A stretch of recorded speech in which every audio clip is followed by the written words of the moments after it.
Praise the Lord. Praise the Lord. கர்த்தர் உங்களை ஆசீர்வதிப்பாராக. May the good Lord bless you. இந்த கால வேளையிலேயும் மீண்டும் ஒரு முறை நாம் தேவ சமூகத்திலே நாம் கூடி வருவதற்கு தேவன் பாராட்டின அவருடைய அளவற்ற இரக்கத்திற்காக கிருபைக்காக கர்த்தரை நான் மனப்பூர்வமாய் ஸ்தோத்திரிக்கிறேன். I do thank the Lord for having gathered us over here to worship Him and praise Him.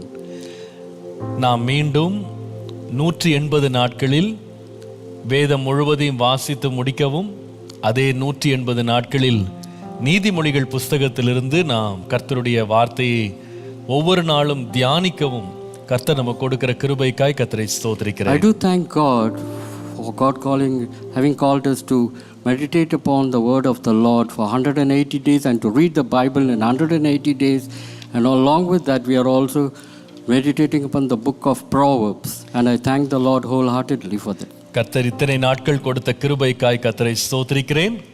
I thank the Lord for having given us this privilege these days. அது மாத்திரமல்ல, இந்த நிகழ்ச்சிகளை நம்முடைய யூடியூப் சேனலில் மாத்திரமல்ல, நீங்கள் லைவ் டிவி மூலமாக arc TV மூலமாக பார்த்து கொண்டிருக்கிறவங்க ஒவ்வொருவரையும் இயேசுவின் நாமத்தில் அன்போடு வாழ்த்துகிறேன். It has not only been telecast through our YouTube channels, and also it has been telecasted by Live TV and Live TV Plus, and we do welcome you in God's name. கர்த்தர் உங்கள் எல்லாரையும் ஆசீர்வதிப்பாராக. May the good Lord bless you. இந்த நாளிலேயும் ஆண்டவருடைய வார்த்தையை நாம் தியானிப்பதற்கு முன்பதாக நாம் கர்த்தரை நோக்கி பார்த்து ஜெபம் பண்ணுவோம். Before we meditate and go into the word, let us look unto the Lord and pray. Hallelujah. Hallelujah. வல்ல செயல்கள் நீனைத்து உள்ளமே பொங்குதையா.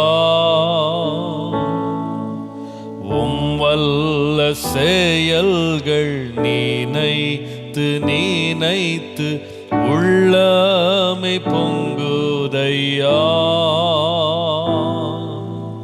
நல்லவரே நன்மை செய்தவரே, நல்லவரே நன்மை செய்தவரே, நன்றி நன்றி ஐயா, நன்றி நன்றி ஐயா. நல்லவரே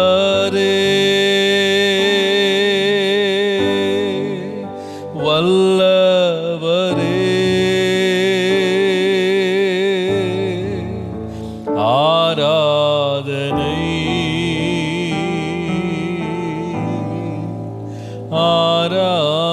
ஆராதனை. நல்லவரே வல்லவரே, ஆராதனை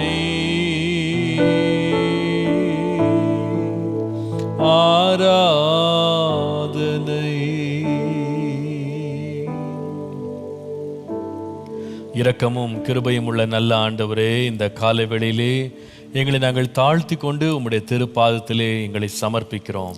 Our most merciful Lord, we commit ourselves into thy hands this morning, ours Lord. ஆண்டவரே, இந்த நாளிலே எங்களுக்கு உம்முடைய வெளிப்படுத்தலை, உம்முடைய வெளிச்சத்தை தரும்படி உம்முடைய பாதத்திலே நாங்கள் காத்திருக்கிறோம். Lord, we wait upon your feet, Lord Jesus, for your enlightenment and for your light, Lord Jesus, to shine upon us, Lord. ஆண்டவரே, இன்றைக்கு நீர் எங்களுக்கு விளங்கிக் கொள்ளும்படி, எங்களுக்கு போதி தருளும்படி நாங்கள் ஜெபிக்கிறோம். May you, Lord Jesus, preach unto us this day, Lord Jesus, that we may understand, Lord.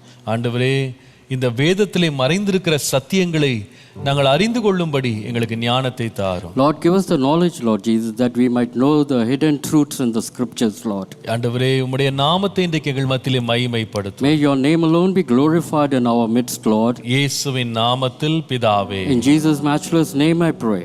Amen. Amen. Amen. Amen. கர்த்தர் நல்லவர். Lord is good.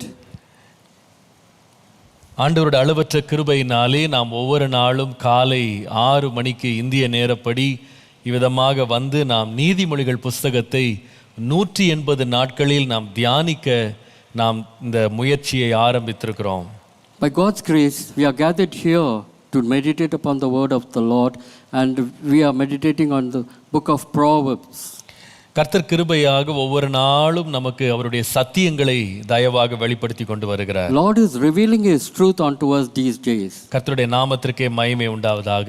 May glory be to God alone. இந்த நான் பேசுகிற இந்த ஒவ்வொரு தியானத்தின் டிவோஷன்ஸ் உடைய நோட்ஸ் நம்முடைய வெப்சைட்டில் acabrc.com வெப்சைட்டில் நீங்கள் டவுன்லோட் பண்ணும்படியாக நாங்கள் வெளியிட்டிருக்கிறோம். And these notes, it can be downloaded on our websites. கர்த்தர் உங்களை ஆசீர்வதிப்பாராக, அதை பயன்படுத்திக் கொள்ளுங்கள். May the good Lord bless you. May it be useful to you. கர்த்தருடைய நாமம் மகிமைப்படுவதாக. May God's name alone be glorified. நாம் தொடர்ந்து இன்றைக்கு நாம் நம்முடைய தியானத்தை தொடரலாம். May we continue our devotions. நீதிமொழிகள் 1:10. May we meditate on Proverbs 1 and verse 10. நீதிமொழிகள் 1:10. Proverbs 1:10. என் மகனே, பாவிகள் உனக்கு நயங்காட்டினாலும் நீ சம்மதியாதே. My son, if sinners entice you, do not consent. ஆண்டவருடைய அளவற்ற கிருபையினாலே நேற்றையிலிருந்து இதே வசனத்திலிருந்து நயங்காட்டுதலை குறித்து உங்களோடு நான் பேசினேன். Since yesterday I have been speaking to you about enticement. நேற்றைக்கு 3 காரியங்களை நான் உங்களோடு பகிர்ந்து கொண்டேன். Yesterday I shared 3 thoughts. முதலாவது நான் சொன்னேன், நயங்காட்டுதல் என்பது நம்முடைய வாழ்க்கையிலே நடப்பதற்கு எல்லா சாத்தியங்களும் இருக்கிறது. Enticement is possible in our lives. இரண்டாவது நாம் கவனித்தோம், இந்த நயங்காட்டுதல் என்பது மனிதர்களால் அல்லது இந்த இடத்திலே சொல்லப்பட்டது போல பாவிகளால் நம்முடைய வாழ்க்கையை அது அடைகிறது. Enticement is being brought to us by people. Here it is mentioned as sinners. So it's brought to us by people. மூன்றாவது கவனித்தோம், Thirdly, இந்த நயங்காட்டுதல் என்பது நாம் அதை எதிர்த்து நின்றால் அதை நாம் மேற்கொண்டு விடலாம். இந்த நயங்காட்டும் காரியம் நம்முடைய வாழ்க்கையில பலன் இழந்து போகும். and if you resist this enticement, you will overcome this. Enticement becomes Powerless powerless before resistance. கர்த்தருடைய நாமத்துக்கு மகிமை உண்டாவதாக. Glory be to God's holy name. நான் இந்த வசனத்தை நான் வாசித்த பொழுது இந்த 10ஆம் வசனத்தை தொடர்ந்து 16ஆம் வசனம் வரைக்கும் வாசித்தீங்கன்னா இந்த நயங்காட்டுதலை குறித்தே அதே சப்ஜெக்ட்ல அதே தலைப்புல பின்னால் உள்ள வசனங்கள் இருக்கிறத நான் கவனித்தேன்.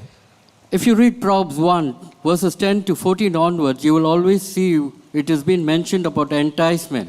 இதுல இன்றைக்கு நாம் 4வது காரியத்தை படிக்க போறோம். Today we are going to meditate on the 4th topic. அது என்ன தெரியுமா?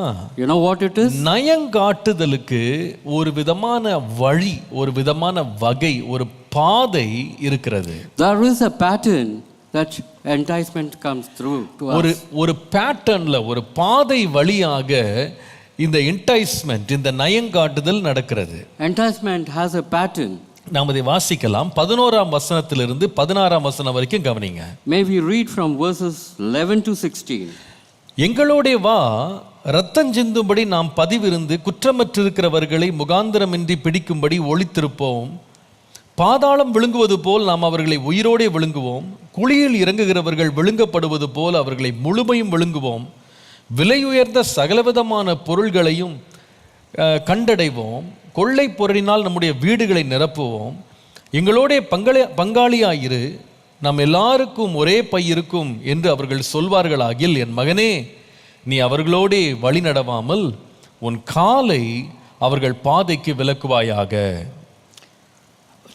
Verse 11, if they say, come with us, let us lie in wait to shed blood, let us lurk secretly for the innocent without cause, let us swallow them alive like Sheol and whole like those who go down to the pit. We shall find all kinds of precious possessions.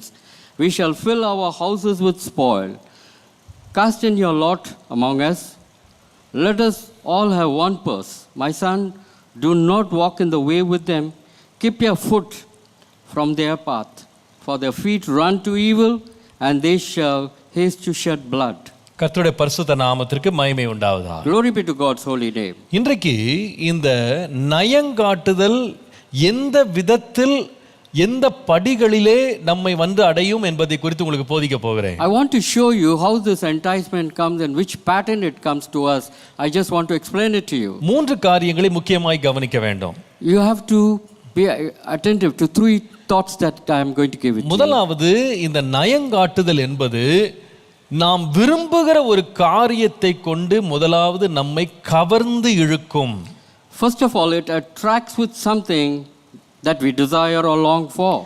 ரெண்டாவது, Secondly, நாம் இருக்கிற ஒரு பாதுகாப்பான இடம் அல்லது நாம் மறைந்திருக்கிற இடத்திலிருந்து நம்மை வெளியே கொண்டு வர இந்த நயங்காட்டுதல் முயற்சி செய்யும். this enticement will bring us out of our hiding place or safety, break our defenses. மூன்றாவது, நம்மை முழுவதுமாக ஆளுகை செய்யும் அல்லது நம்மை அதனுடைய கட்டுப்பாட்டுக்குள்ளே கொண்டு வந்து நம்மை சிறைபிடிக்கும். And thirdly, it will capture us fully. கர்த்தருடைய நாமத்துக்கு மகிமை உண்டாவதாக. Glory be to God's holy name. இதை இங்கிலீஷ்ல வந்து ABC என்று சொல்லுவேன். I would say these under the head A, B, C. அதாவது முதலாவது வந்து அட்ராக்ட், இரண்டாவது வந்து பிரிங் அவுட், மூன்றாவது கேப்சர். எழுதி கொள்ளுங்க. அட்ராக்ட் முதலாவது கவர்ந்து இழுக்கிறது, இந்த நயம் பண்றதுன்றது கவர்ந்து இழுக்கிறது. ரெண்டாவது நம்முடைய பாதுகாப்பான இடங்களிலிருந்து வெளியே கொண்டு வருது, bringing us out of safety and hiding. மூன்றாவது நம்மை முழுவதுமாக ஆக்கிரமிக்கிறது அல்லது நம்மை கேப்சர் பண்றது. ABC, இதை மறந்துடாதீங்க.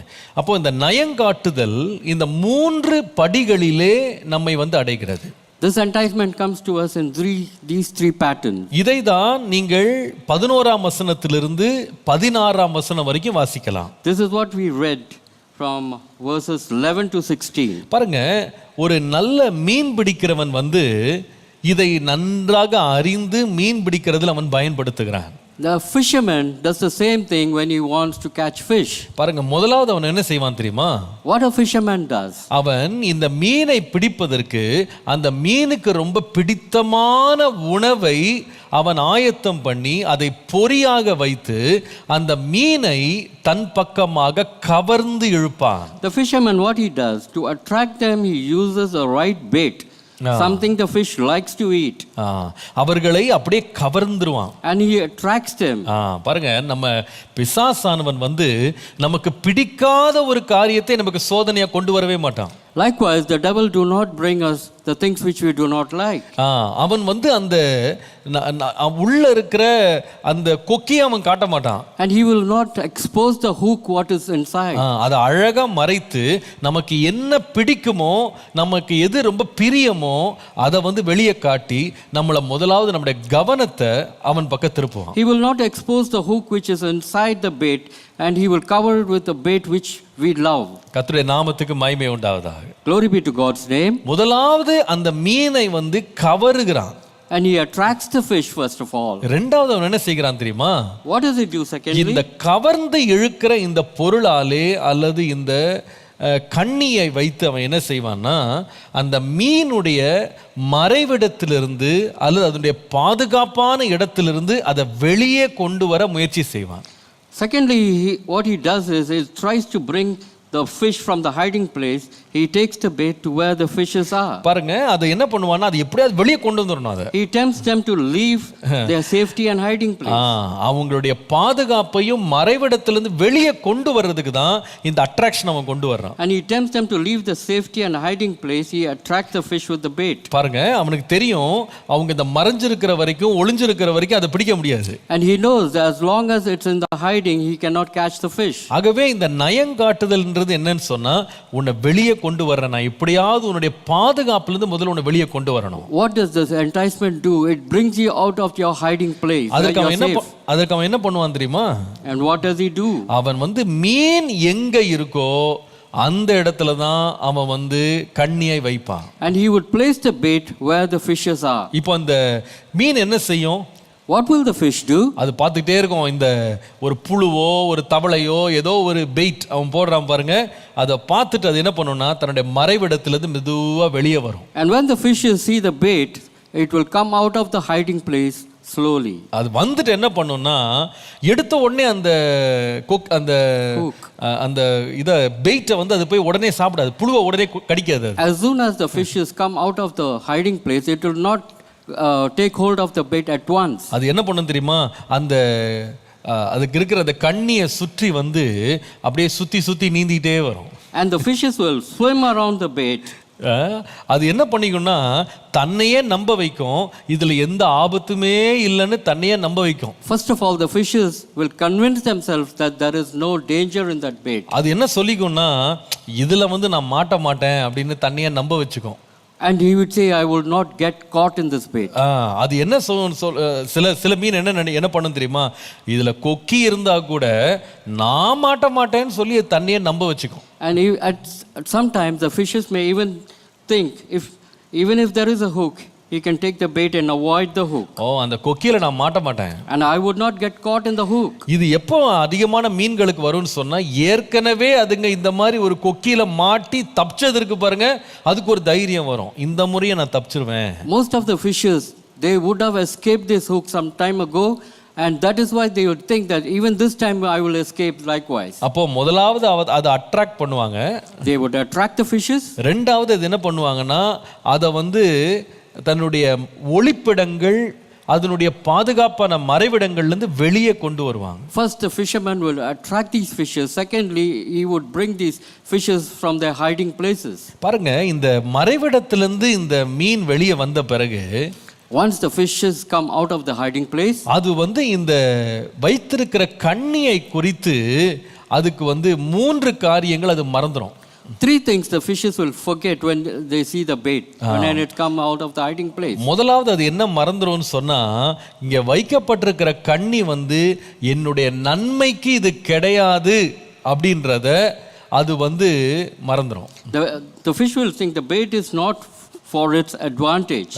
The fish will forget that the bait is for his advantage. Amen. It's not for his advantage. இது எனக்கு நன்மையை கொடுக்கிறது கிடையாது அப்படின்ற சத்தியத்தை அது மறந்துரும். And the fishes will forget that there is no good, and the fishes will forget the advantage. நல்ல கவனிங்க, எந்த ஒரு கண்ணியை பிசாசு நமக்கு விரோதமாய் வைத்தாலும் அது நம்முடைய நன்மைக்கானது இல்லை என்பது நீங்க மறந்துடக்கூடாது. There is not a single good intention behind the enticement that the devil brings. இந்த கண்ணியை ஒரு மீன் பிடிக்கிறவன் கொண்டு தண்ணிக்குள்ள போடுறான், தூண்டில போடுறான் அப்படின்னா பசியுள்ள மீனுக்கு ஆகாரம் கொடுக்கறதுக்காக அவன் போடுறது இல்ல. The fisherman lowers the bait not to give food to the hungry fishes. நல்லா கவனிக்கணும் நீங்க. You got to listen carefully. நம்முடைய சத்ருவாகிய பிசாசானவன் என்றைக்கும் நம்மளை நேசிச்சதில்ல, இப்பொழுது நம்மளை நேசிக்கிறதில்ல, இனிமேல் நம்மை ஒரு காலம் அவன் நேசிக்கவும் மாட்டான். You should be aware of one thing. Satan never loved us. Satan will never love. Now will he ever love you? அதை மறந்துடவே கூடாது நீங்க. Don't ever forget this. அவனுடைய நோக்கம் நம்மை அழிப்பது, நம்மை பிடிப்பது, நம்மை நாசமாக்குவது. And the intention of the Satan is to capture us, to destroy us ultimately. இந்த மீன் வந்து இந்த கண்ணியை பார்த்த உடனே இது என்னுடைய நன்மைக்கானது இல்லை அப்படின்றத அது உடனே மறந்துடும். The fish will totally forget that this bait is for my advantage. ரெண்டாவது இந்த மீன் என்ன மறந்துடும் தெரியுமா? What the fish will forget secondly? இந்த ஆகாரத்தை பார்த்த உடனே, இந்த நய வஞ்சகத்தை பார்த்த உடனே, இந்த ஆகாரத்துக்கு பின்னால ஒரு கொக்கி இருக்கு அப்படின்றத மறந்துடும். Secondly, the fish will forget the food that is being lowered, inside that there is a hook or a danger. அது மறந்துடும். It will forget that. நல்லா கவனிங்க. Listen carefully. எங்க நீங்க இருந்தாலும் சரி, யாரா இருந்தாலும் சரி, எப்பொழுதெல்லாம் உங்களுக்கு விரோதமான ஒரு நயவஞ்சக செயல் நடக்கிறதோ, வெளியரங்கமாக எவ்வளவு அது அழகாக இருந்தாலும் அதற்குள்ள ஒரு கொக்கி இல்லாம அது வராதுன்றது நீங்க மறந்துடக்கூடாது. Don't you ever forget that there is a bait always in a hook. I mean, there is a hook behind in a bait always. நீங்க வந்து குட்டையில இருக்கலாம், நீங்க ஒரு லேக்ல இருக்கலாம், ஒரு குளத்துல இருக்கலாம், குட்டையில இருக்கலாம், நீங்க ஒரு நதியில இருக்கலாம், நீங்க ஏன் கடல்ல கூட வாழலாம். Whether you are in a pond or a lake or a river or in an ocean, உங்க சூழ்நிலைகள் வந்து அவ்வளவு பார்ப்பதற்கு ரொம்ப ரம்யமா தெரியலாம். the situations might be very brightful. நீங்க வந்து உங்களுக்கு விரோதமாக ஒரு கண்ணி வைக்கப்படுது அப்படின்னு சொன்னா, நீங்க எங்க இருந்தாலும் சரி, அதுக்கு பின்னால ஒரு கூரான ஒரு கொக்கி இருக்கு அப்படின்றது நீங்க மறந்துடவே கூடாது. You should never forget when a bait is placed, you should never forget that there is a danger or a hook behind it. அந்த பொதுவாகவே இந்த கண்ணியை வந்து பார்ப்பதற்கு அழகாக, ருசிப்பதற்கு இன்பமாக, வயிற்றை நிரப்புகிற ஒரு காரியமாக, நம்மளை வந்து கவர்ந்தெழுக்கிற மாதிரி ஒரு காரியம் வெளியே தெரியும். ஆனால் அந்த கொக்கி என்பது வெளியவே தெரியாது. அது அழகாக நம்ம கொஞ்சம் கூட சந்தேகமே படாத அளவுக்கு அதை அழகாக மறைச்சு வச்சிருக்கோம். The bait, when it is lowered, you should never forget, it will look beautiful, it will look attractive, and we should never forget there is a hook inside the bait, and you got to be ever cautious. அப்போ முதலாவது இது என்ன மறந்துடும்னு சொன்னால், இந்த ஆகாரம் என்னுடைய நன்மைக்கானது இல்லை அப்படின்றத அது மறந்துடும். The fish will forget that this bait is for my advantage. First of all, it will forget. ரெண்டாவது, Secondly, இந்த மீன் என்ன மறந்துடும்னு சொன்னா, இந்த ஆகாரத்துக்கு பின்னால ஒரு கொக்கி இருக்கு அப்படின்றத மறந்துடும். secondly, the fish will forget behind this food there is a hook. It will forget the danger. மூன்றாவது, Thirdly, இந்த மீன் என்ன நினைக்காது, எதை மறந்துடும் அப்படின்னா, what will the fish forget? இந்த ஆகாரத்தை போட்டு கொண்டிருக்கிற, இங்க தொங்குது பாருங்க இந்த புழு, தொங்குது பாருங்க இந்த தவளை, இது வந்து சும்மா தவளை கிடையாது, இது வந்து வெறும் புழு கிடையாது, இது இங்க தொங்குறதுக்கு பின்னால ஒருவனுடைய கை இதை வந்து பிடிச்சிக்கிட்டு இருக்கு அப்படின்றத அது கவனிக்காது. The fish will forget the bait that is lowered, whether it be a worm or it be a frog, but the fish will forget there is a hand behind this bait. இந்த இதுக்கு பின்னால ஒரு பலமான ஒரு கரம் வந்து இதை நம்மளை இழுக்கிறதுக்காக காத்துட்டு இருக்கு அப்படின்றத அது அறியாது. The fish will forget there is a hand which is waiting for it. நல்லா கவனிங்க. Listen carefully. எந்த ஒரு கண்ணியும் எந்த ஒரு சோதனையும் தானாக இயல்பாக வரவே வராது. No enticement will come to us by its own. எந்த சோதனையும் தானாக வராது. No enticement will come to us by its own. No temptation. எல்லா சோதனைக்கும் எல்லா வஞ்சனைக்கும் பின்னால சத்துருவானவனுடைய ஒரு கரம் இருக்கிறது அப்படின்றத நீங்க மறந்துடாதீங்க. There is a hand beyond every enticement. You should never forget that. ஒரு இயற்கைக்கு அப்பாற்பட்ட ஒரு சத்துருவினுடைய போராட்டம் நம்ம காணாத இடத்திலிருந்து நமக்கு எப்பொழுது நாம் சிக்குவோன்னு நம்ம சுற்றி வருகிறது என்பதை நீங்க மறந்துடாதீங்க. There is a hand waiting for us to fall prey to these enticements, and there is about the supernatural power it is. It's a supernatural demonic force. Amen. That is behind this bait. அதை மறந்துடாதீங்க. தானா நான் சோதிக்கப்பட்டேன்னு கிடையாது. பிசாசானவன் ஒவ்வொருவனுக்கும் ஒரு கண்ணியை வச்சுக்கிட்டே தான் இருக்கான். And Satan is lowering the bait for each and every one of us. பாருங்க, அந்த கையை பார்த்தா ரொம்ப காம். அந்த மீன் பிடிக்கிறவங்கள பாருங்க, அவங்க உட்கார்ந்துருக்கிற நிலையை பார்த்தீங்கன்னா ரொம்ப அமைதியா ரொம்ப பொறுமையா இருக்கிறது போல தெரியும். The hand of the fisherman will not be aggressive or agitated. It will be calm and patient. அதை பார்க்குறவங்க என்ன நினைப்பாங்கன்னா, அப்பா என்ன ஒரு நல்ல குணம் உள்ள மனுஷன் பாருங்க, எவ்வளவு அமைதியா பொறுமையா சத்தமே போடாம உட்கார்ந்துருக்கிறாருன்னு தான் எல்லாரும் நினைப்பாங்க. They will look at the fisherman and say how calm and quiet and how patient he is. எவ்வளோ டீசெண்டாக இருக்கிறாரு, எவ்வளோ தீங்கே செய்யாம எவ்வளோ மிருதுவான ஒரு மனுஷனா இருக்கிறாருன்னு எல்லாரும் பார்த்துட்டு இருப்பாங்க. And they would be thinking that how decent is this man and how patient he is. என்ன அமைதியா இருக்காருங்க, கொஞ்சம் கூட அசையாம உட்கார்ந்துருக்கிறாருன்னு எல்லாரும் நினைச்சிட்டு இருப்பாங்க. He is silent and still. ஆனா இந்த அமைதிக்கும் இந்த பொறுமைக்கும் பின்னால ஒரு பயங்கரமான நயவஞ்சகமான திட்டம் இருக்குன்றத மறந்துடவே கூடாது. Behind this silence and stillness there is a sinister plan. அதை நீங்க மறந்துடவே கூடாது. Don't ever forget that. நான் சொல்லுவேன், இந்த சந்தர்ப்பத்துல தான் இந்த கண்ணி நமக்காய் வைக்கப்படுது பாருங்க, நம்ம இழுக்கும்படி வைக்கப்படுற இந்த ஆகாரம் இருக்கு பாருங்க, இதை பார்க்கும்போது தான் நாம உடனடியாக நாம வந்து செயல்பட வேண்டியது அவசியம். This is the stage in which you must take aggressive action. நிறைய பேர் வந்து இந்த மாதிரி கண்ணி தங்க முன்னாடி வரும்போது அவங்க தங்களை பார்த்தே சில வார்த்தையை சொல்லிக்கிடுவாங்க. What most people will do when they are enticed to say, அவங்க என்ன சொல்லுவாங்கன்னா, நான்லாம் அதை செய்யவே மாட்டேன், I won't do that. நான் வந்து அதுல விழவே மாட்டேன். No, I won't think about that. No, I will fall. நான் வந்து அந்த தவறுல நான் வந்து சிக்கவே மாட்டேன். I will never be attracted to and empower this enticement.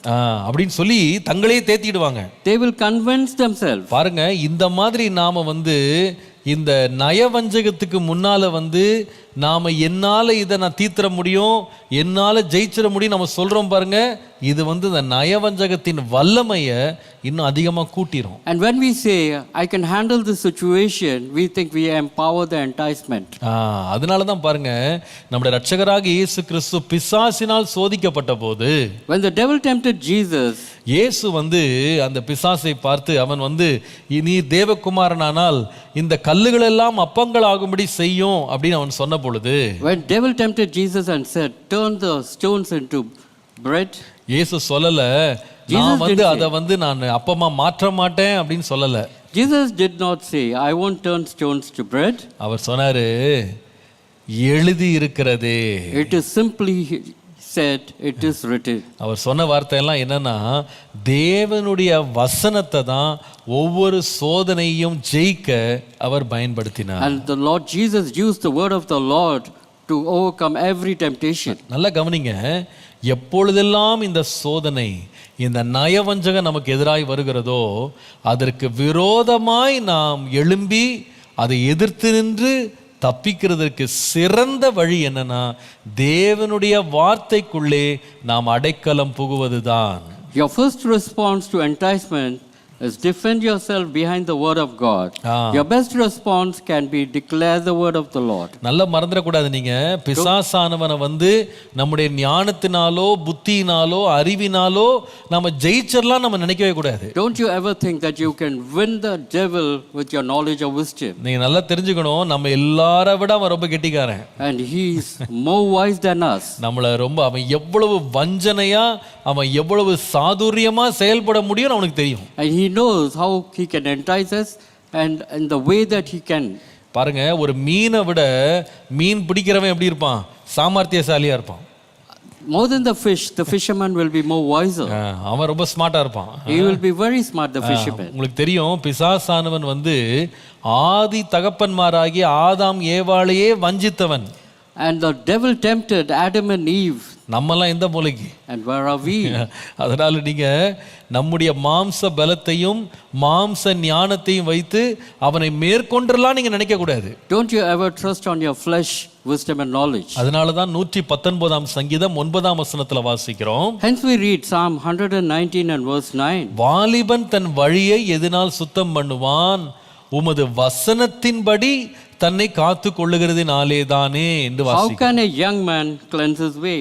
By taking heed according to your word. கர்த்தருடைய நாமத்துக்கு மகிமை உண்டாவதாக. Glory be to God's holy name. கர்த்தருடைய வார்த்தையினாலே தான் ஜெயம் இருக்கிறது. There is victory through Lord's name. இந்த 180 நாட்கள்ல வேதத்தை வாசிக்கிறதுக்கு ஒரு முக்கியமான காரணம் என்னன்னா, இந்த வசனத்தை கொண்டு நாம் சோதனைகளை ஜெயிக்க கர்த்தர் நமக்கு இதுல பலனை வைத்து. We are meditating upon these scriptures for 180 days to overcome all our enticements and all our traps.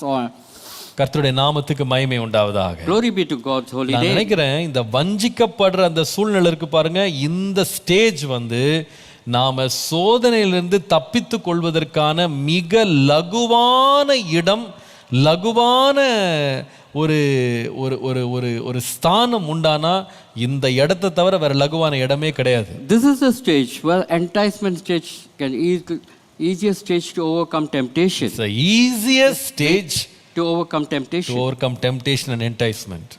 இந்த பகுதி தான். இதுல நாம கவனம் இல்லாம போயிடுவோமானா நிச்சயமா அடுத்த படிக்குள்ள நம்ம போயிடுவோம். If you are careless and clueless how to handle the stage, you will ultimately be captured by enticement. நான் இப்பொழுது சொன்ன வார்த்தைகளை மனதில் வைத்து இப்போ நீங்க 11ஆம் வசனத்திலிருந்து வாசித்தீங்கன்னா அந்த பகுதி நல்ல விளங்கும். If you keep the words that I just preached to you, keep in your heart, and if you can read from verses 11 onwards, it will be more encouraging, it will easier to understand. Easy to understand. ரெண்டு பகுதிகளாக அதை பிரிக்கிறேன். I shall divide it into two aspects. முதலாவது அந்த attraction அல்லது appeal எப்படிப்பட்ட விதத்தில் இந்த நயவஞ்சகம் நம்மை அழைக்கும். How will that enticement attract us or appeal to us? நீங்கள் 11ஆம் வசனத்திலிருந்து 12ஆம் வசனம் வரைக்கும் பாருங்களேன். If you read Proverbs 1:11 and 12, எங்களோடே வா. if they say, come with us, நீ என்ன பண்ணுனா எங்களை அந்த வசனம் வாசிக்கும் போது பார்த்தா, ரத்தம் சிந்தும்படி நாம் பதிவிருந்து, let us lie in wait to shed blood, குற்றமற்றிருக்கிறவர்களை முகாந்திரமின்றி பிடிக்கும்படி ஒளிந்திருப்போம். let us lurk secretly for the innocent without cause. அதே போல 12ஆம் வசனம் Verse 12, பாதாளம் விழுங்குவது போல நாம் அவர்களை உயிரோடே விழுங்குவோம், குழியில் இறங்குகிறவர்கள் விழுங்கப்படுவது போல அவர்களை முழுமையும் விழுங்குவோம். let us swallow them alive like Sheol and whole like those who go down to the pit. அதாவது அங்க என்ன நடக்குதுன்னு பாத்தீங்கன்னா, What is happening here? அப்படியே போட்டு அந்த வாலிபனை, அந்த மகனை இந்த வார்த்தைகள் சொல்லி முதல்ல அவங்கள அட்ராக்ட் பண்றதுக்கு முயற்சி செய்யறான். By saying these words, these people, they attract the youngsters. அவங்க அந்த மகனை பார்த்து சொல்றான், வா வா எங்களோட வா, எங்களோட வா. And he calls the people, my son, come to us. ரத்தம் சிந்தும்படி நாம பதிவிருப்போம்.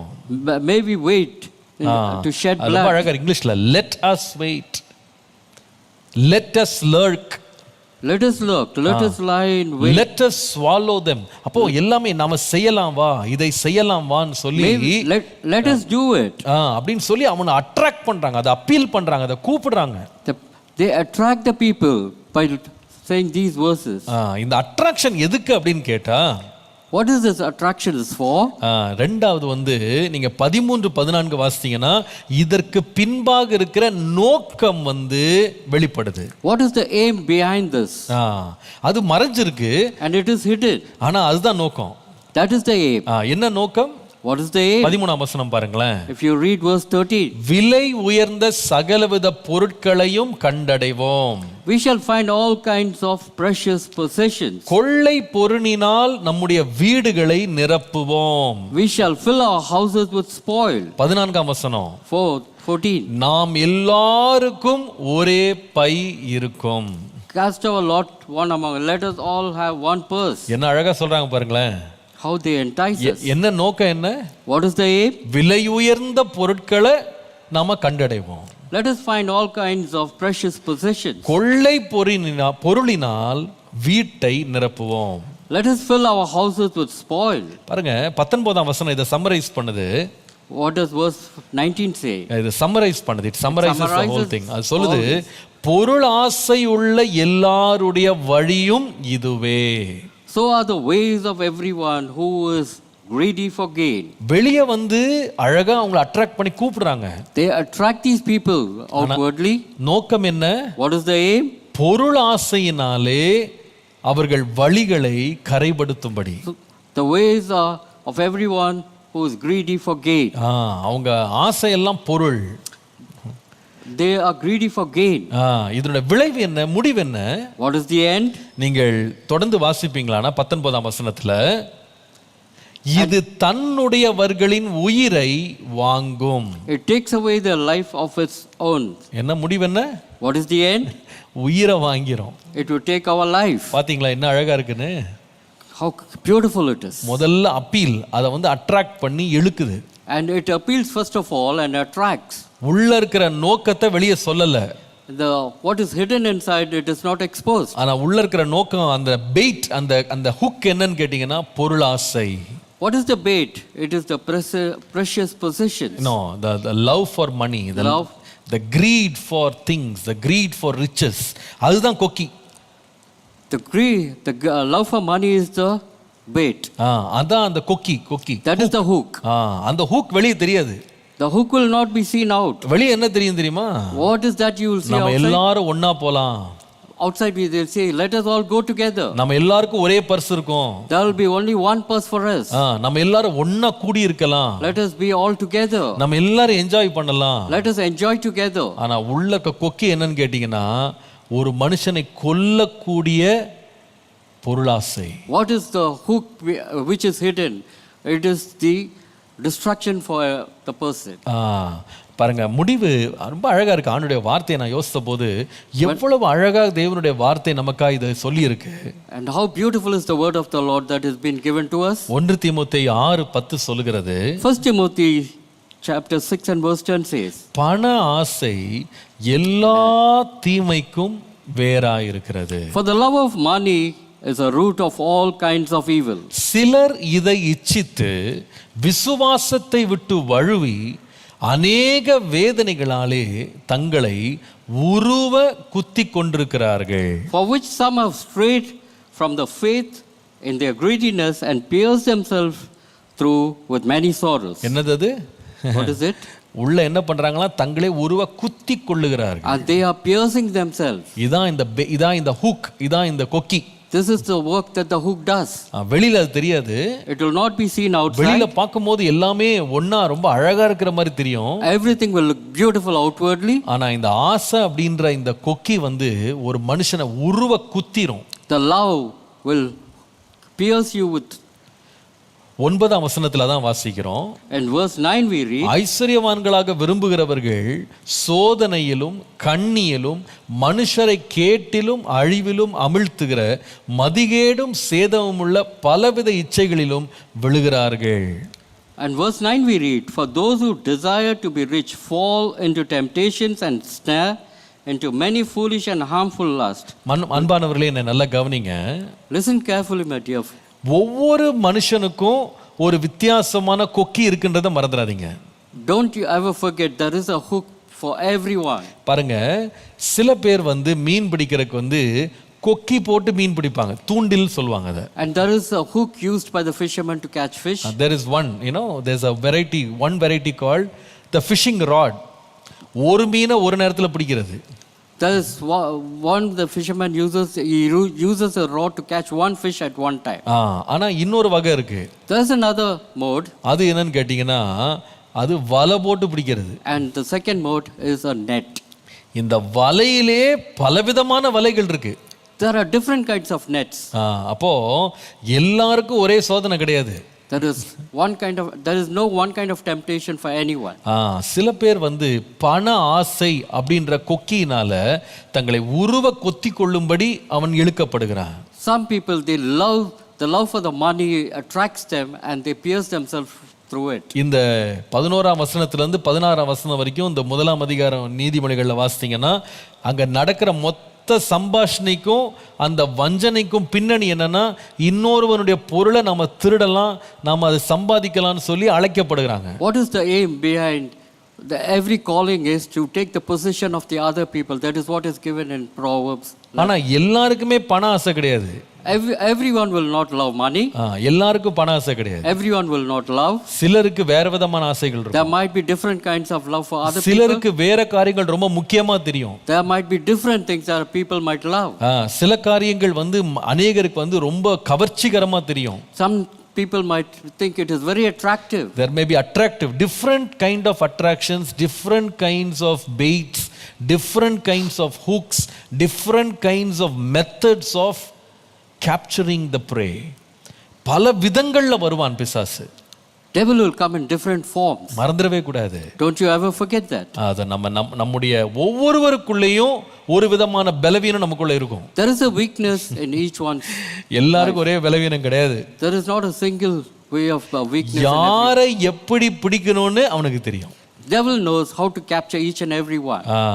சிலரை புழு போட்டு பிடிப்பான். Some he will capture with a worm. சிலரை ஒரு தவளை போட்டு பிடிப்பான். And he might lower a frog for someone. சிலருக்கு பெரிய பெரிய தூண்டில்களை போட்டு பெரிய பெரிய கண்ணிகளை வைத்து பிடிப்பான். And some he will lower bigger baits to capture the fishes. யாரை எப்படி பிடிக்கணும்னு அவனுக்கு தெரியும். And devil knows how to capture each one. நேத்திக்கு உங்களோட நான் பேசும்போது நான் சொன்னேன். Yesterday also I told you. சிம்சோனை முதல்ல அவன் ஒரு சிங்கம் போல கர்ஜித்து பிடிக்க பார்த்தான். Yesterday also I spoke about Samson. The first method of attack was coming like a lion. He comes as a roaring lion. ஆனா அத அவன் ஜெயிச்சிட்டான். And he overcame that. ஏன்? அவனுக்கு ஒரு விசேஷித்த பலன் இருந்தது. அந்த சிங்கம் அவனுக்கு முன்னால் நிக்கவே முடியல, ரெண்டா கிழிச்சு தூக்கி போட்டான். And the God has given him the strength that he came forward and he tore the lion into two. ஆனா Secondly, ரெண்டாவது முறை திரும்ப அவன் வந்து சிங்கமா வரல. second time, the devil did not come to him as a lion. அவன் எப்படி வந்தான்னு சொன்னா, How did he come? Second அவன் time. ஒரு பெண்ணாக வந்தான். And secondly, he came as a woman. அதுல வந்து கெர்ச்சனை கிடையாது, There was no roaring. அதுல வந்து பயமுறுத்தல் கிடையாது, There was nothing ferocious. அது வனாந்திரத்திலிருந்து ஓடி வரல. It didn't come from a wild. அது எங்க இருந்துச்சுன்னா, Where was it? பெட்ரூம்குள்ளே இருந்துச்சு. The trap was inside the bedroom. சிங்கத்தை பார்க்கும்போது ஓடி போய் கிழிச்சவன், The man who went forward to and tore the lion into two. இந்த பெண்ணுன்னு வரும்போது அவள் மடியிலே படுத்து தூங்கிட்டு இருந்தான். When it became a lady, he fell at her feet and slept with her. பிசாசுக்கு நல்லா தெரியும், எதை பார்த்தா நம்ம தூங்குவோம், எதை பார்த்தா மயங்குவோம், எதை பார்த்தா நம்ம அமைதியா இருப்போம்னு பிசாசுக்கு தெரியும். Devil knows to which one we will be attracted and where will, and he knows our weaknesses. எல்லாருக்கும் ஒவ்வொரு கண்ணி. There is a trap for each and every பாருங்க, one. சிம்சோனுக்கு தெலைலாள், For Samson it was Delilah. யூதாஸ் இஸ்காரியோத்துக்கு தெலைலாள் இல்ல, For Judas Iscariot it wasn't Delilah, பணம். it was money. நேபுகாத் நேச்சாருக்கு தெலைலாள் கிடையாது, For Nebuchadnezzar it was not Delilah, அது பணமும் கிடையாது, nor money, அது ஒரு பெருமை. it was a pride. அவனுக்கு தெரியும் யாரை எங்க அடிக்கணும்னு அவனுக்கு தெரியும். The devil knows where to attack each and everyone. He knows our weaknesses. அதற்காக அவன் அவர்களை நயமாக வஞ்சித்து இழுப்பான். And he entices them and he attracts them. தேவனுடைய கிருபையை சார்ந்து கொண்டு, அவருடைய வசனத்தை பிடித்து கொண்டு, அவர் நம்ம கொடுக்கிற ஆலோசனைகளை நாம் கேளாமல் போவோமானால் நிச்சயமே நிச்சயம் நாம் அந்த கண்ணியில் சிக்கிடுவோம். We will certainly fall into the trap unless we defend ourselves with the word of the Lord. அதனால தான் இந்த இடத்துல 15ஆம் வசனத்தை வாசிக்கும் போது, And if you would read verse 15, நீதிமொழிகள் 1:15, Proverbs 1:15, என் மகனே நீ அவர்களோடே வழி நடவாமல், my son, do not walk in the way with them. உன் காலை அவர்கள் பாதைக்கு விலக்குவாயாக. Keep your foot from their path. கர்த்தருடைய நாமத்துக்கு மகிமை உண்டாவதா. Glory be to God's holy name. எனக்கு ரொம்ப ரொம்ப சந்தோஷமா இருந்த ஒரு காரியம் என்ன தெரியுமா? I am so happy. என்ன தெரியுமா? அது வந்து இந்த சோதனை, இந்த நயங்காட்டுதல் அப்படின்ற சம்பவங்களை எழுதி கொண்டே வருகிற நடு மையத்தில் தேவனுடைய ஆலோசனையின் சத்தம் தொனிக்கிறது. The word of the Lord or the counsel of the Lord is given to us at this time of enticement or in trouble. பாருங்க, இந்த சம்பவம் அப்படியே வாசிக்க அப்படியே 11ஆம் வசனத்திலிருந்து இந்த 17 வசனம் வரைக்கும் பார்த்தீங்கன்னா இந்த வஞ்சனையை பற்றி தான் எழுதியிருக்கு. அதுக்கு நடு மையத்தில் என் மகனே என்று சொல்லுகிற ஒரு ஆலோசனையின் சத்தம் அதற்குள்ள வருது. And if you read the verses from 11 onwards in Proverbs, the time of this enticement, there is a word that is being sounding. He says, my son, this is the word of the Lord. In the midst of your enticement, God's voice keeps sounding an alarm. நம்முடைய ஆண்டவர் சோதனையின் நேரத்தில் நம்மோடு பேசுகிறார். The time of trial, the Lord speaks to us. காயினுக்குள்ள வருத்தம் வந்துருச்சு. Cain was angry with himself. அவனுடைய சகோதரன் மேல் அவனுக்கு ஒரு கோபம் வந்து விட்டது. There was an anger against Abel. ஆனா அவனை முதலாவது சந்தித்தது யாருன்னா கர்த்தர் தான். The first person who met Cain was Lord himself. நன்மை செய்தால் மேன்மை இல்லையோ? If you do good, will you not be honored? ஏன் உன் முகநாடி வேறுபட்டிருக்கிறது? Why is your countenance fallen? நம்முடைய வாழ்க்கையில கூட பாருங்க, இந்த மாதிரி பிசாசானவன் சிங்கத்தை போல கர்ஜித்து வரலாம், வெள்ளம் போல வரலாம், அல்லது ஆசை வார்த்தைகள் சொல்லி வரலாம். எத்தனை சோதனை வழியா நம்ம போயிட்டு இருக்கும் போதும் கர்த்தர் அந்த நேரத்தில் நடுவிலே வந்து நம்மோடு நிச்சயமாகவே பலவிதமான எச்சரிப்புகளை ஆண்டவர் கொடுப்பார். The Lord will certainly caution you amidst all this enticement that the devil brings onto you. ஆண்டவர் பேதுருவை பார்த்து சொன்னாரு. Lord looked at Peter and said, பிசாசு உன்னை சுளகில புடைக்கிறது போல உன்னை புடைக்கிறதுக்கு என்கிட்ட உத்தரவு கேட்டுக்கொண்டான். The devil asked permission to sift you like வீட். like wheat. ஆனால் உன் விசுவாசம் உன்னை விட்டு ஒளிந்து போகாதபடி உனக்காக நான் வேண்டிக் I கொண்டேன். did pray for you that your faith is not lost. என்ன அழகா இருக்கு பாருங்க. How beautiful is it? அவன் சோதனையின் பாதையில போறதுக்கு முன்னால கர்த்தர் அவன்கிட்ட பேசினாரு. Before he could be tempted, the Lord prayed for him. He spoke to him. He spoke to him. நீங்க வந்து பேதுருன் மாத்திரம் கிடையாது, யூதாஸ் அந்த சோதனையில விழுறதுக்கு முன்னால பல முறை கர்த்தர் அவனை எச்சரித்தார். Before Judas Iscariot committed the sin, Jesus did speak to Judas. பல முறை பேசினார். Many a time Jesus spoke to him. நம்முடைய ஆவியானவர் நம்மோடு பேசுகிறவர். Let the Holy Spirit speak to us too. நம்முடைய ஆவியானவர் இன்றைக்கு நம்மோடு பேசுகிறார். Even today the Holy Spirit speaks to us. உங்க வாழ்க்கையை கவனிச்சு பாருங்க. Look into your life. அந்த வாரத்துல நீங்க ஒரு சோதனையில விழப் போறீங்கன்னு கர்த்தருக்கு தெரியும். ஆண்டவர் கரெக்டா ஞாயிற்றுக்கிழமையில அந்த வாரத்துக்கு முன்னால அந்த சம்பவத்துக்கு முன்னால கர்த்தர் ஒரு செய்தியின் வழியாக உங்களுக்கு ஏற்கனவே ஒரு எச்சரிப்பு அனுப்பிடுவாரு. Before you could enter into the trials that particular week, the Lord will speak to you through His word on a particular Sunday and warn you. He will warn you in advance. He may warn you in advance. முன்னமே சொல்லுவாரு, இந்த மாதிரி வரப்போகுது அப்படின்னு சொல்லுவாரு. And he would caution you. He says this is coming to you. ஆனா நாம என்ன செய்யணும் தெரியுமா? What is the duty of us? ஆண்டவரே, Lord, இந்த நயங்காட்டுகிற இந்த பொருளிலிருந்து என் கண்களை விலக்கி உம்முடைய வசனத்தின் மேல் நான் என்னை பாதுகாத்து வைத்துக் கொள்வேன். Lord, let me pin my faith on your word, Lord Jesus, and escape from this enticement, Lord. கர்த்தருடைய அன்பை நாம புரிந்து கொண்டு அந்த அன்புக்கு நம்மை அர்ப்பணிக்க வேண்டும். May we understand the love of the Lord and may we surrender to Him. கர்த்தருடைய நாமத்திற்கு மகிமை உண்டாவதாக. Glory be to God's holy name. கர்த்தர் நம்மை வைத்திருக்கிற இடத்திலிருந்து எதுவும் நம்மை நயங்காட்டி இழுத்து விடாதபடி நாம் எச்சரிப்பாய் இருக்கணும். Let us be cautious and let us not come out of the hiding place what the Lord has placed us. கர்த்தர் நமக்கு கொடுத்திருக்கிற பாதுகாப்பான இடங்களிலிருந்து ஒரு நாளும் விலகி அதனால் கவரப்பட்டு போகாதபடி கர்த்தர் நம்மை பாதுகாப்பாராக. Let us not come out of the hiding place that the Lord has given unto us and may we not fall into this என்னுடைய சத்தத்தை enticement. கேட்கிற ஒவ்வொருவரோடு நான் பேசுகிறேன். I am speaking to each and every one of you. கர்த்தர் உங்கள் ஒவ்வொருவருக்கு ஒரு பாதுகாப்பை வச்சிருக்கிறார். There is a protection given unto you by the Lord. கர்த்தர் ஒவ்வொருவருக்கும் ஒரு மறைவிடத்தை வைத்திருக்கிறார். There is a hiding place for each and every one of you. பிசாசானவனுக்கு தெரியும், நீங்க அந்த மறைவிடத்துல நீங்க அந்த பாதுகாப்பின் இடத்துல இருக்கிற வரைக்கும் அவன் உன்னை நெருங்க முடியாது. And devil knows unless you are in the hiding place you are quite safe.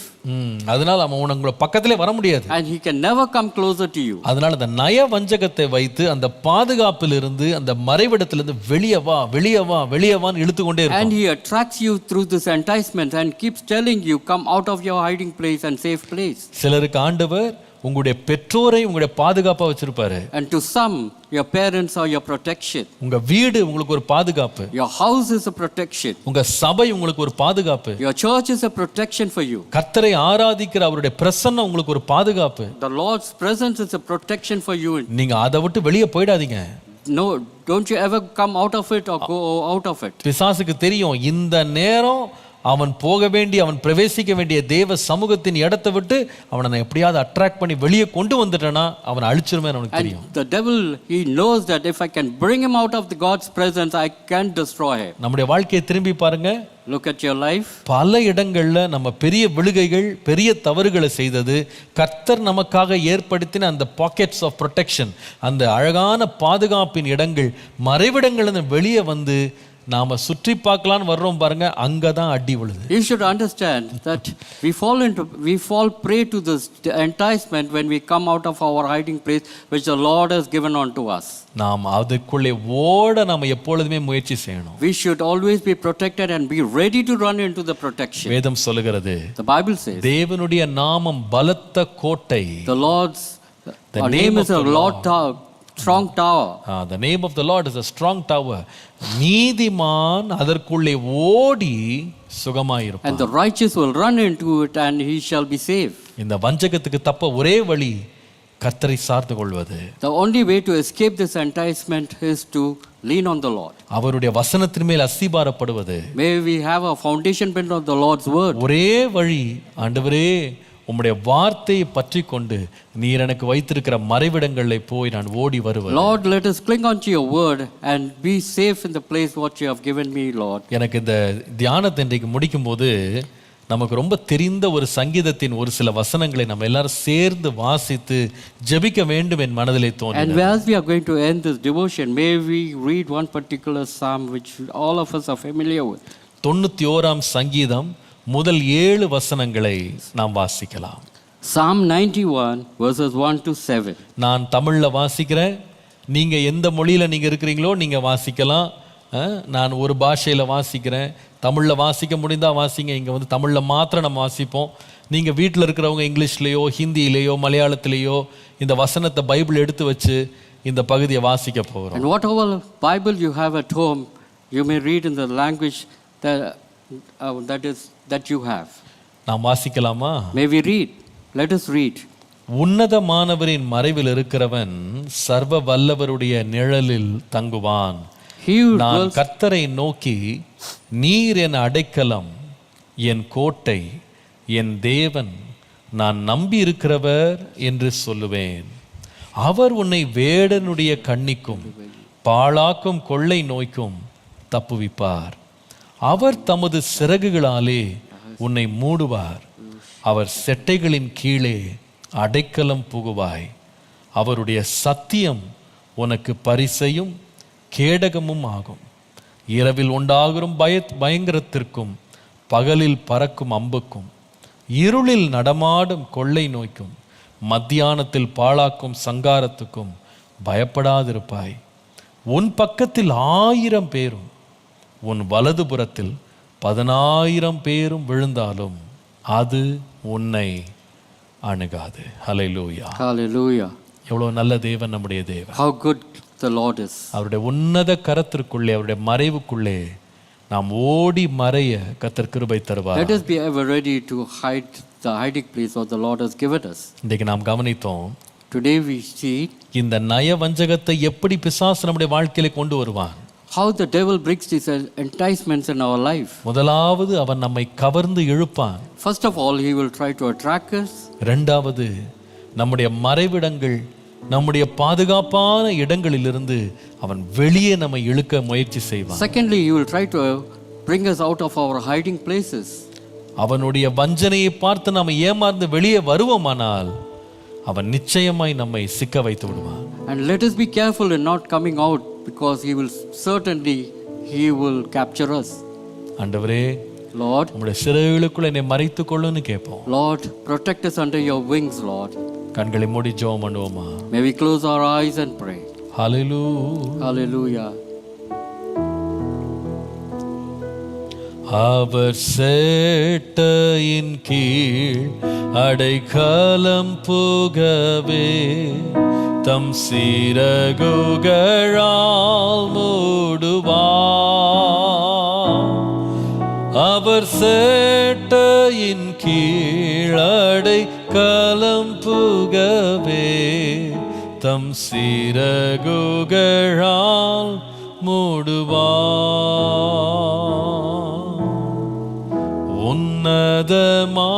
உன்னதமானவரின் உயர் மறைவில் இருக்கிறவன் சர்வ வல்லவரின் நிழலில் தங்குவான். இது பரமசிலாக்கியமே. சர்வ வல்லவரின் நிழலில் தங்குவான். இது பரமசிலாக்கியமே.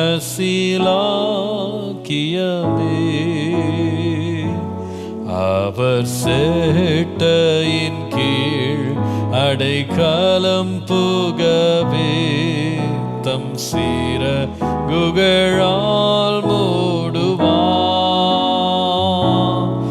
அவர் சேட்டையின் கீழ் அடைக்கலம் புகவே தம் சிறகுகளால் மூடுவார்.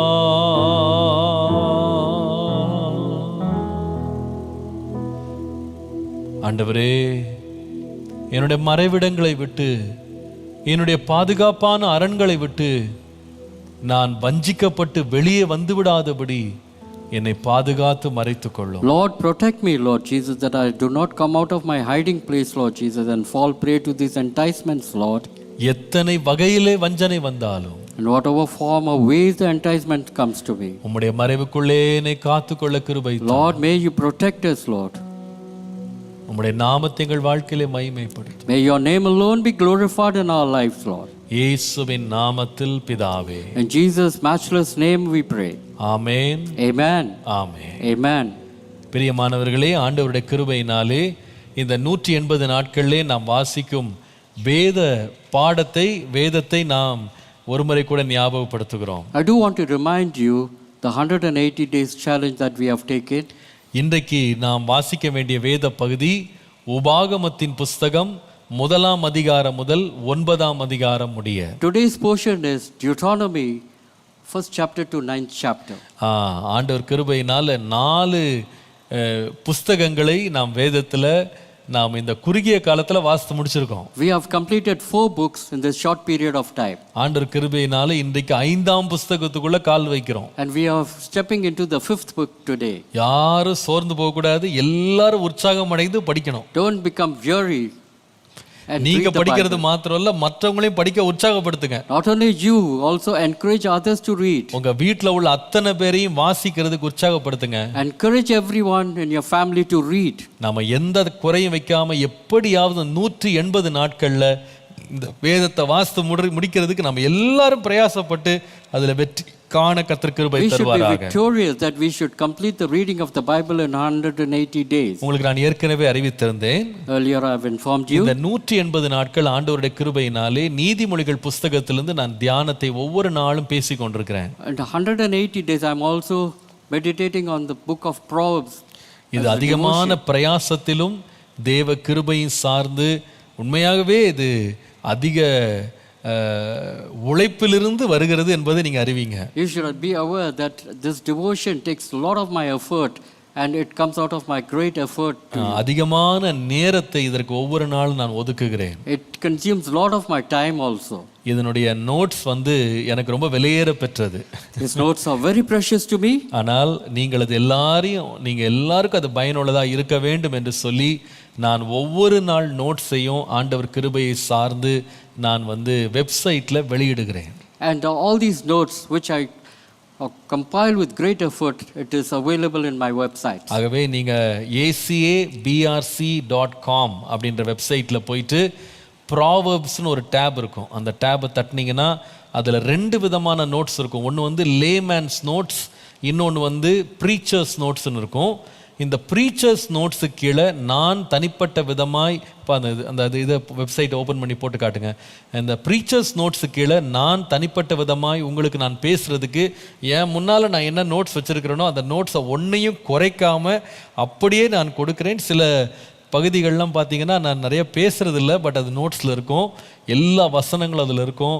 நீங்கள் அதை அப்புறமா நீங்கள் வச்சு டவுன்லோட் பண்ணி நீங்கள் வச்சுக்கிடுங்க. அது உங்களுக்கு பிரயோஜனமாக இருக்கும்.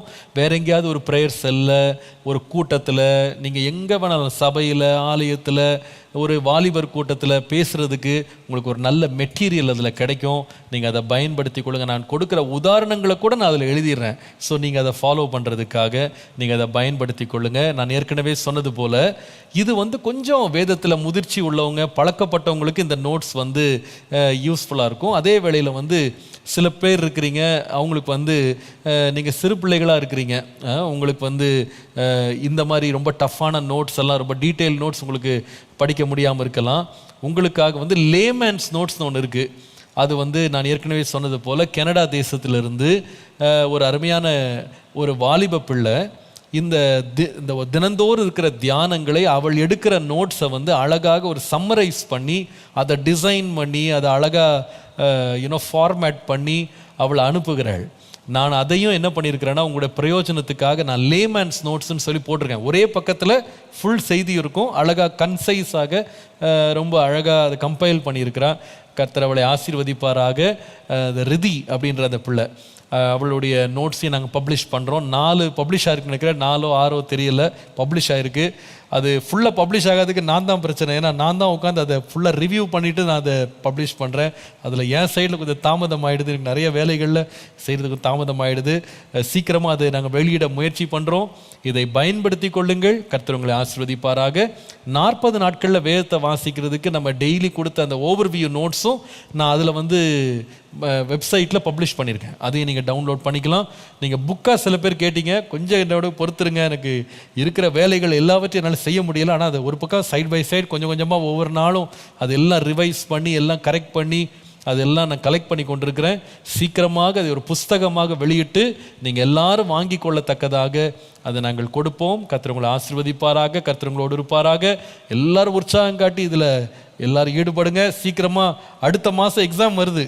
நம்ம படிக்க வேண்டிய பாடங்கள் அந்த போர்ஷனை அதாவது